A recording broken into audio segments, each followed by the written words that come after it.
Juste avant d'aborder le message de ce matin, courbons la tête un petit moment encore pour prier.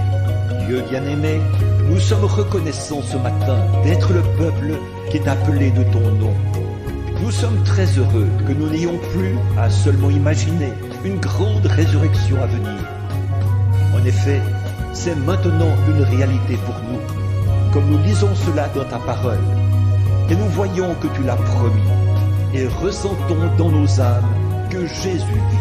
Oh, nous pensons ce matin aux nombreux chagrins que nous avons eus dans la vie, aux nombreuses tristesses que nous avons connues, et aux expériences qui nous ont déchirés et jetés à la merci des vents de la terre. Nous avons enterré nos bien-aimés, et nous avons pleuré sur leur tombe. Et nos âmes se consument, pour ainsi dire, au-dedans de nous. Mais alors, nous pensons à aujourd'hui. Oh, ce que signifie le fait que Jésus soit ressuscité des morts. Il a dépouillé l'ennemi de tout pouvoir lorsqu'il est ressuscité, triomphant. Il a retiré toutes les ombres. Maintenant, nous marchons dans la précieuse lumière de sa résurrection. Oh, nous pouvons imaginer ce qui s'est passé il y a 1900 ans ou plus ce matin, quand deux petites femmes, en route vers le sépulcre, se demandaient qui ôterait la pierre pour elles.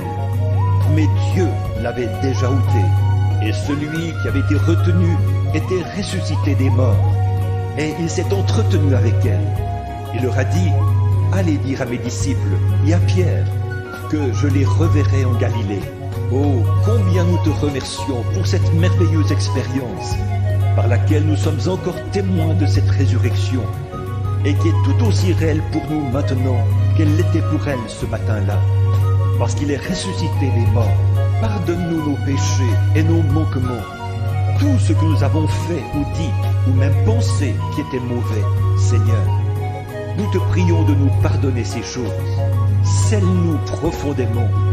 Approche-toi de nous ce matin. Oh, très souvent, tu te tiens dans les ombres quand nos détresses sont profondes. Lorsque Marie s'est retournée au sépulcre ce matin-là, elle pleurait.